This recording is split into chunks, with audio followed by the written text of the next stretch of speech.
Welcome to today's special podcast. I'm Жаслан Мәдиев, Deputy Prime Minister, Minister of Artificial Intelligence and Digital Development of Kazakhstan.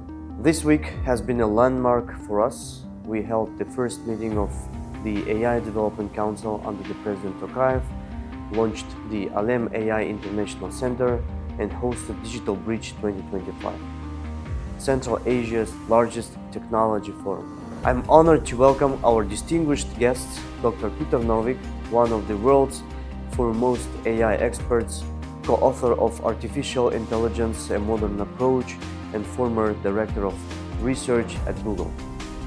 Dr. Norvig is also a member of Kazakhstan's new AI Council, and this is his first visit to Astana. Today we'll explore the future of AI, global cooperation, and the role of education and human capital in shaping the digital era. Dr. Norvig, welcome to Kazakhstan. This is your first visit to Kazakhstan. What are your impressions of our country and its emerging AI ecosystem? Well, first of all, thank you for inviting me and welcoming here and taking good care of me. My impressions are, one, it takes a long time to get here from California, but it's worth it. And I'm excited to see all the developments here and how you're pushing towards the future, making AI a big part of that, and taking great steps to implement it well. You have joined the AI Development Council under President Tokayev. From your perspective, how significant is it that a head of state is personally leading discussions on AI? I think it's a big deal. I think it's really important. And you see other countries making similar kinds of announcements about how they're going to move into the future. And sometimes in other countries it feels like, well, those are just words, but they don't have a plan to get there. And I think a big part of it is letting everyone know that you're serious, and having the president involved and having him be so aware of the technology and leading that push. I think that really makes a difference, and that will help Kazakhstan be successful, whereas some other countries have not done so well in their modernization plans. The Council's first meeting was dedicated to AI in education and human capital. So why do you think education is such a critical entry point for AI development globally? Well, the world is changing, and we need everyone to be able to keep up with that. And so education is a part of it. And I think it's especially important with AI because everybody can benefit from it. And some technologies are only for the few specialists to make use of. But AI is something that everyone can use, but they need the education to be able to understand what the possibilities are. And how do you envision AI transforming classrooms, universities, and lifelong learning? Yeah, I think we're starting along that road. We've got a long way to go. I think we know that the education system we have now is not the best possible, right? So anytime you have a teacher in a room, say, of 30 students, the teacher's going too fast for half the students, too slow for the other students, and not personalized to the exact interest of any of them, right? The teacher sort of has to teach to the medium, and that misses most of the students. And we know a better approach is to say every student gets their own tutor who's an expert in the field and is also motivating and forms a personal bond and can direct the student but allow the student to go in their own direction. We know that that's better, but of course no society can afford that because we can't afford to have to pay a separate tutor for every student, and there aren't that many good tutors. Now, AI is the first technology we've really ever had that can help fill that role. We've had other digital technologies that had some promise, but none of them were flexible enough to say we can do something that's personalized for each student. And in your experience, what balance should we strike between AI tools and human teachers to get the best results? I think that's really important, right? So you can't just say, oh, we're going to replace all the teachers with technology. That doesn't make any sense. And I know I learned, so I did way back in 2011, I did an online class that attracted 100,000 students, and we thought that was great. We were really scaling up the possibility of teaching. And going into it, I felt like, well, my job is one of information. If I can just explain the subject clearly, then my job is done. And I soon learned that far more important than information is motivation. Because you look at how many people are using it and saying, well, look at all these students who are dropping out. And no matter how perfect what I say is, if they've dropped out, they're not going to gain from it. And so forming that personal bond is crucial. And so the way we talk about it is to say AI can give every student a personal tutor and give every teacher a personal teaching assistant. And so we want to empower the teachers to be more powerful, to let them have stronger bonds with the students because they can interact personally with the student because the student is doing part of their work with the technology, and the part that's interacting with the teacher can be more personalized and form stronger bonds. Yeah. And now many countries face brain drain issue. So how can Kazakhstan build an ecosystem where AI talent chooses to stay and thrive? Yeah, I think Kazakhstan and other smaller countries have to choose what they're going to excel at. I think it's going to be hard to compete, say, with the United States or China. They're bigger, and in terms of, having the top-level researchers who are producing these state-of-the-art models, it's going to be hard for Kazakhstan to compete with that. But in terms of having people who are literate in using AI tools and applying them to any application, I think Kazakhstan can stand with the best of them. So, find problems, and if they're local problems, Kazakhstan will be better than anybody else at solving that because you know what the local problems are. And so, dedicate yourself to solving something that somebody needs and not trying to compete at the world stage, and then you'll keep and retain the people you need.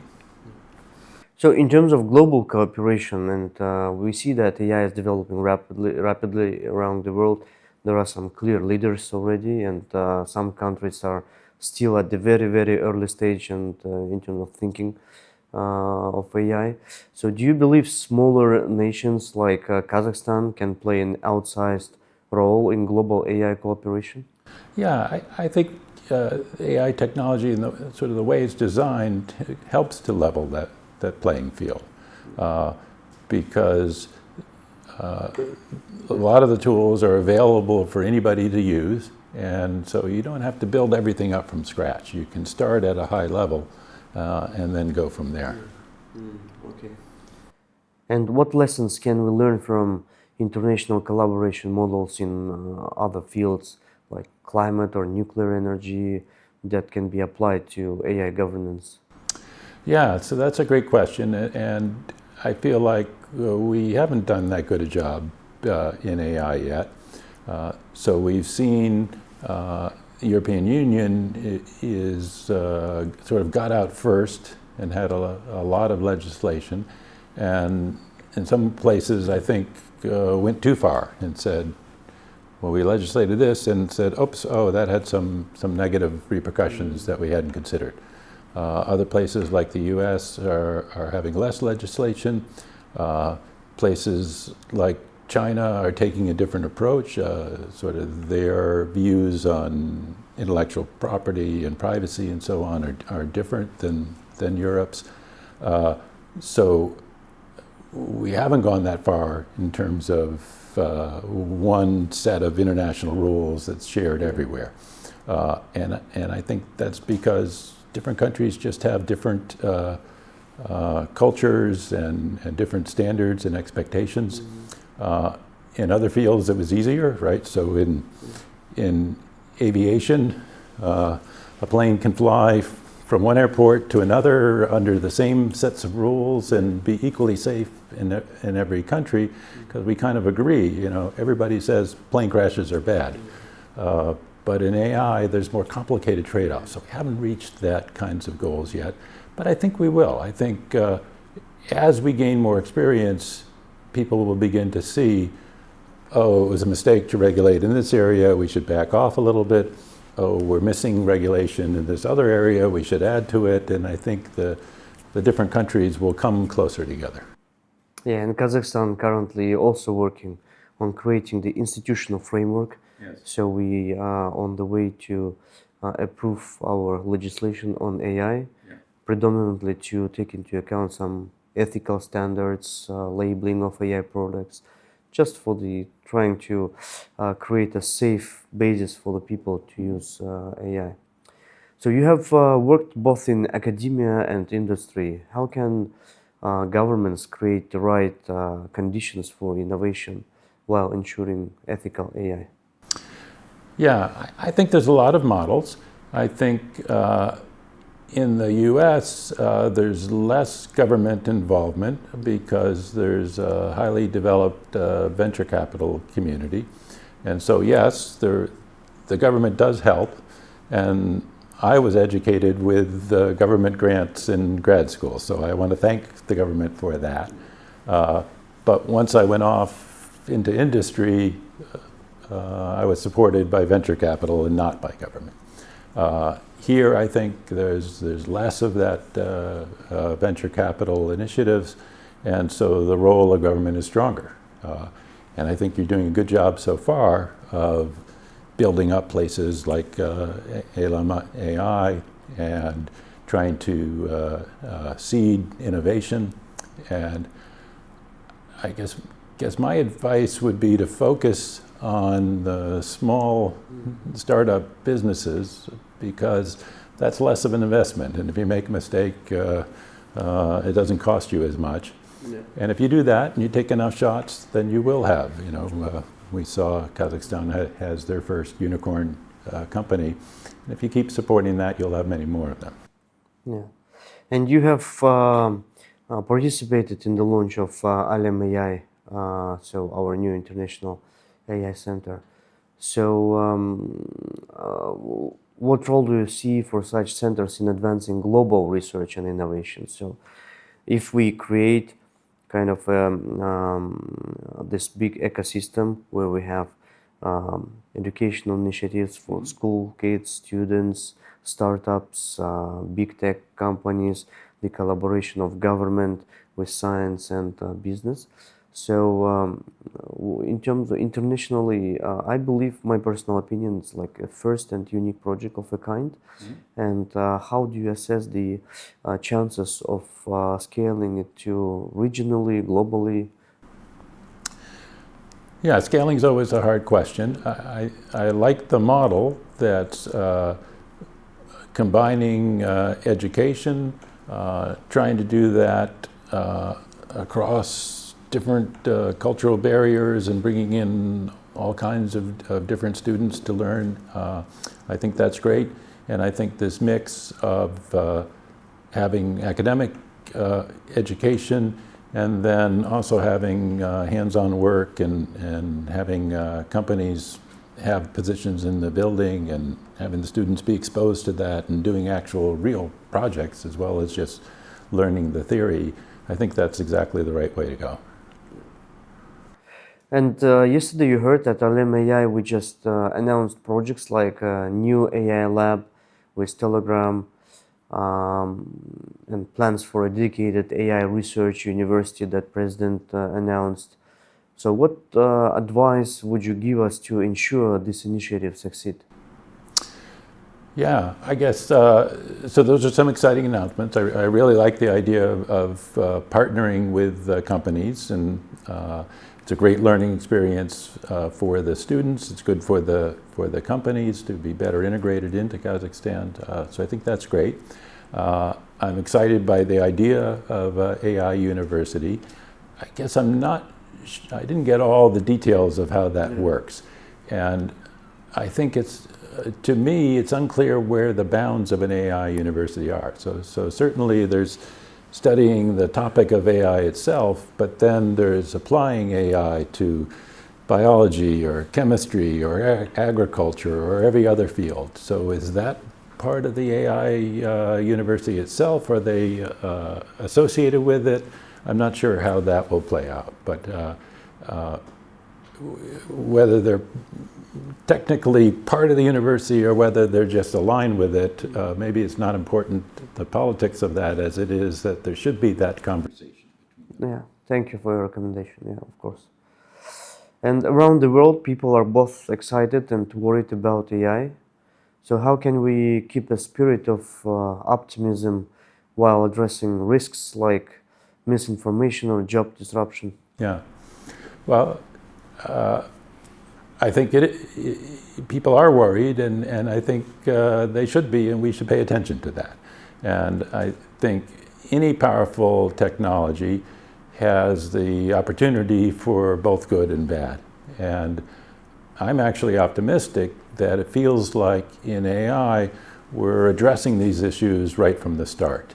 And in other technologies we didn't necessarily do that, right? So 130 years ago or so we had the rise of the internal combustion engine, but at the start nobody was saying, hey, let's worry about pollution, let's worry about the effect of traffic on cities and so on. We just let it evolve until the problems were there. And it feels like in AI we're anticipating those problems before they occur. So I think that's good, and we need to keep focusing on that. I see. What do you think are the most urgent ethical challenges we should address now before AI becomes even more embedded in our lives? Yeah, so I think disinformation is a big issue. I'm hopeful that we can arrive at a place that's even better off than where we are today. And I think a big part of the issue is accountability, and that should be part of any AI policy. And I think with the web and social media, we lost this accountability, right? So we went from in a pre-web world, there were a small number of radio stations and TV stations and newspapers, and that was the only place you could get your news. And they might have a political slant in one way or the other, but they weren't just making things up. And when they made a mistake, they would correct that mistake. And so there was some accountability there. And then we went to a model where there's not just a few sources, but there's millions of sources, and anybody can say anything, and it's to their advantage to just make things up. Yeah. And so we lost that accountability. But maybe we could go back, right? So there is this idea of AI agents.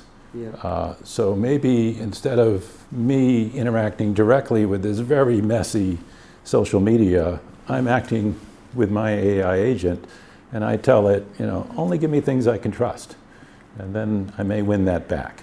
So I think that's promising. I think job disruption is going to be an issue. Again, overall, I'm optimistic that if AI creates a lot of wealth, that will be better overall. But I think there's two issues with that. One is any digital technology tends to concentrate that wealth in the hands of a few, right? If the cost, the marginal cost of production is near zero, then that tends to have a winner-take-all, and a few will get really rich, and I think that's bad for society when there's too much concentration of wealth. And then the other problem is just the speed of change. So I think overall the change will be good. We'll stop doing the jobs that nobody wanted.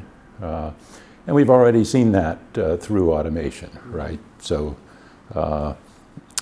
when I go on the highway now and pay a toll, that's done electronically. It used to be there was a person that I had to hand my money over to, and nobody wanted the job of saying, I want to sit in a booth my whole life and collect tolls from a motorist. So it's great that that job was automated away, but if too many jobs are automated away too fast, then people get nervous, they don't know where to go next, and that's a bad effect on society. So we have to have some way to watch out for that. Yeah, and it might backfire, so the people will resist of adopting AI then, there will be natural resistance then. You have often spoken about the need for accessible AI education. So if we talk about the exclusivity, inclusivity in society, so how countries like Kazakhstan ensure that not just elites, but millions of ordinary citizens benefit from AI literacy? Yeah, I think Kazakhstan's on the right track for that. Part of it is making information available online and then having the infrastructure so that people can access that. And I think you're doing a good job there. And then part of that is making higher education accessible. And I think you have a good job of providing scholarships to allow a varied number of people into the universities, into the training programs, not just the richest elites. Okay. If you look 5 or 10 years ahead, what do you hope Kazakhstan's AI ecosystem will look like? I don't know if anybody can predict 10 years ahead.